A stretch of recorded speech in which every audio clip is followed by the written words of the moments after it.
शाम हो गई थी। बूढ़ी रमा काकी ने अपनी चाय की दुकान समेट ली। जाड़े का समय था।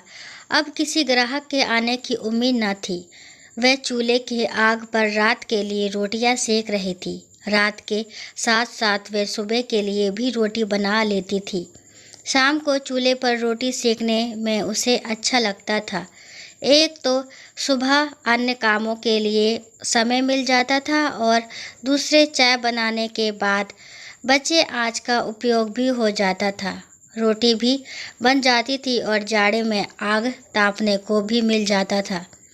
रात में तो गरम गरम रोटी खाने में उसे बहुत अच्छा लगता था, पर सुबह रोटी ठंडी हो जाने पर कड़ी हो जाती थी, जिन्हें वह अपनी दुकान शुरू करने से पहले गर्म करके चाय के साथ खा लेती थी।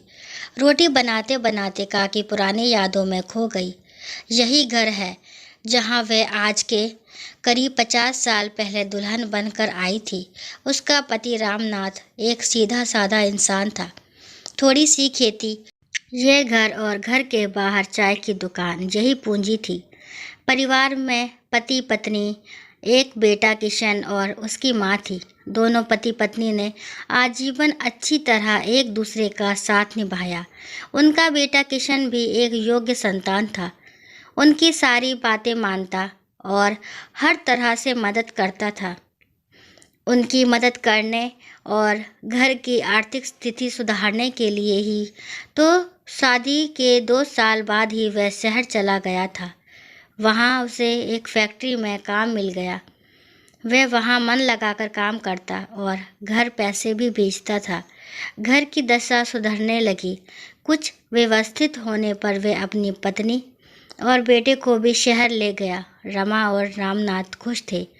किशन उनसे मिलने आता था और मदद भी करता था। सब कुछ रास्ते पर आ रहा था। तभी अचानक सब बिखर गया। कोरोना की लहर ने एक झटके में ही सब कुछ तहस नहस कर दिया। किशन का पूरा परिवार शहर में कोरोना की भेंट चढ़ गया। उनके परिवार में कोई नहीं बचा और उनकी सारी दुनिया लुट गई। दोनों पति पत्नी छाती पीटते रह गए। महीनों दुकान नहीं खुला, चूल्हा नहीं जला। दोनों बेसुध पड़े रहते, पर जिंदगी तो रुकती नहीं और जिंदा रहने के लिए पैसे तो चाहिए ही। सारी जमा पूंजी खत्म हो गई। तब रामनाथ ने किसी तरह हिम्मत करके अपनी दुकान फिर शुरू की। दोनों एक दूसरे को सांत्वना देते, मदद करते, सुख दुख बांटते, फिर जीने लगे। जिंदगी कटने लगी। जीवन की ज़रूरतें सामान्य रूप से पूरी होने लगी।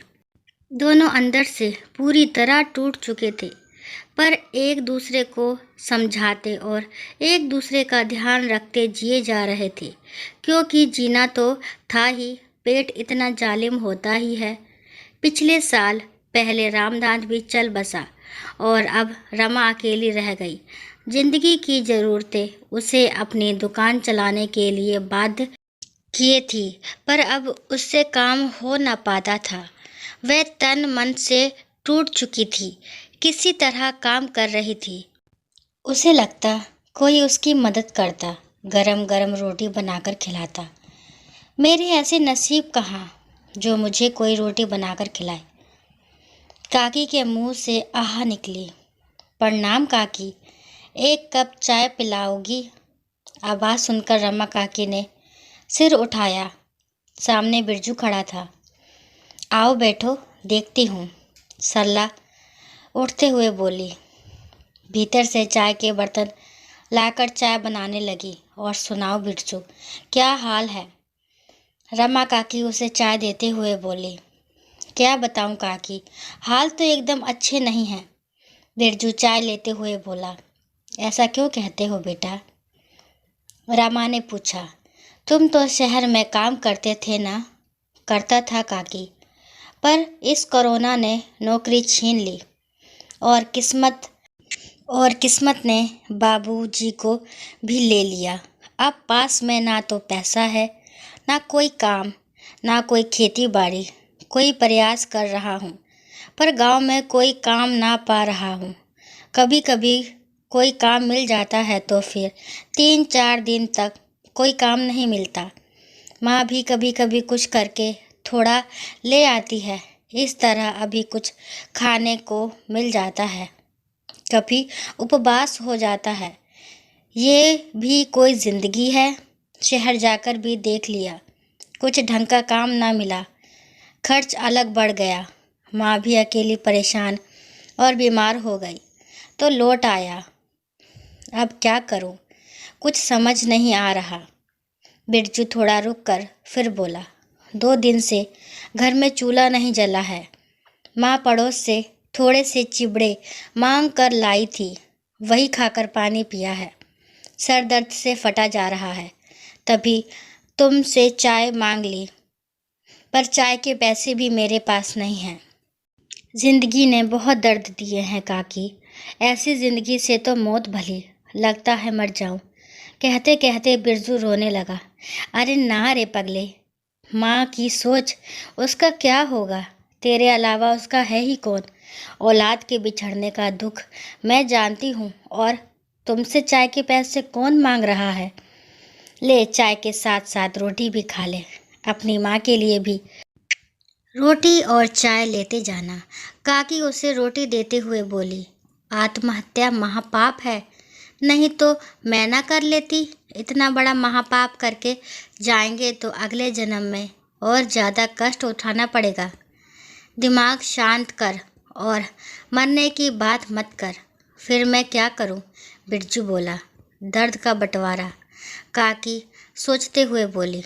दर्द का बंटवारा? मैं कुछ समझा नहीं। बिरजू काकी का मुंह देखने लगा। देख बिरजू, दर्द तेरी ज़िंदगी में बहुत है और मेरी ज़िंदगी में भी बहुत है। क्यों ना हम आपस में अपना दर्द बांट ले। रमा गंभीरता से बोली। कैसे? बिरजू काकी का मुंह देखने लगा। तो मेरी इस दुकान को संभालो, अच्छे से मेहनत से चलाओ। मैं तो कहती हूँ कि तुम अपनी माँ को भी इस दुकान में लगाओ। अभी मैं चाय के साथ सिर्फ बिस्कुट रखती हूँ, अब चाय के साथ साथ समोसे, कचौड़ी, नमकीन और जलेबी भी बनाएंगे। तुम्हारे काका के समय में हम ये सब बनाते थे, मुझे पता है ये सब कैसे बनते हैं। मैं बताऊंगी, तुम लोग बनाना, मैं भी यथाशक्ति मदद करूंगी। बदले में मुझे खाना बनाकर खिलाना, ज़रूरतें पूरी करना और हारी बीमारी में देखभाल कर देना। मैं भी तो अकेली ही हूँ ना, मुझे बुढ़ापे में देखभाल करने वाला मिल जाएगा और तुम्हें काम। रमा समझाते हुए बोली। चाय बनाना तो ठीक है, पर समोसे जलेबी बनाने के लिए सामान कहाँ से आएगा? बिरजू ने आशंका जाहिर की। मैंने 2-4 रुपए करके कुछ पैसे जोड़े हैं, शुरुआत तो हम कर ही सकते हैं। ज़रूरत पड़ी तो कुछ सामान उधार ले लेंगे, बाद में लौटा देंगे। रमा काकी गंभीरता से बोली। बात तो तुम एकदम सही कह रही हो, बिरजू सिर हिलाते हुए बोला। तो फिर आ जाओ सुबह से, काकी उत्साह से बोली। काकी तुम देवी हो। बिरजू ने रमा के पैर पकड़ लिए। अरे ना रे, मुझे देवी देवता मत बोल। इंसान सिर्फ इंसान ही बन जाए, एक दूसरे का दर्द बांटे, मदद करे, यही बहुत है।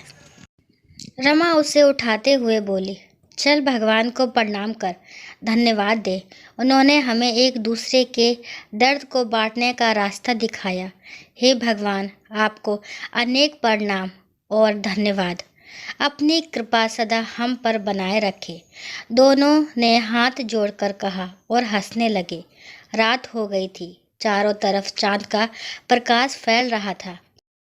रमा काकी को बिरजू में अपना किशन दिख रहा था, जो इस उम्र में उसका सहारा बनेगा, और बिरजू को काकी में भगवान का रूप दिख रहा था। दोनों को एक दूसरे का दुख बांटने के लिए मिल गया था। दोनों ही खुश थे और सोच रहे थे, जिसका कोई नहीं होता उसका भगवान होता है, और ऊपर वाला कोई ना कोई रास्ता निकाल ही देता है।